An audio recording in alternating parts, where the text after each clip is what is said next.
নিচের কোন পণ্যের পণ্য উৎপাদনকারী কর্তৃক ব্যাপক প্রসার প্রয়োজন হয়? শপিং পণ্য। নিচের কোন মতবাদটিতে অনুধাবন ও সাড়া প্রদান দর্শন অনুসরণ করা হয়? বিপণন মতবাদ। নিচের কোনটি পণ্যের জীবনচক্রের পর্যায় নয়? পণ্যের বৈশিষ্ট্য।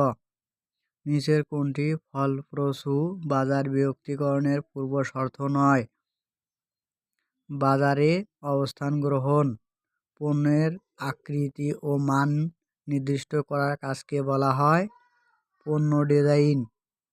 নিচের কোন পণ্যের ক্ষেত্রে বিক্রয়োত্তর সেবা সবচেয়ে বেশি প্রয়োজন? বিশিষ্ট পণ্য। সীমিত বাজার বিষয়টি নিচের কোন পণ্যের জন্য প্রযোজ্য? শিল্প পণ্য। নিচের কোনটি ব্যষ্টিক পরিবেশের উপাদান? প্রতিযোগী। পণ্যের জীবনচক্রে কোন স্তরে প্রতিযোগিতা বৃদ্ধি পায়? পরিপক্বতা।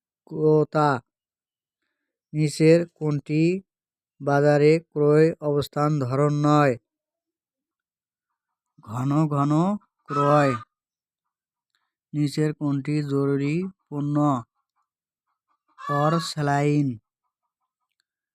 নিচের কোন বিষয়টি একটি পণ্যের ইমেজ বৃদ্ধিতে সবচেয়ে বেশি ভূমিকা রাখে? পণ্যের ব্র্যান্ড নাম।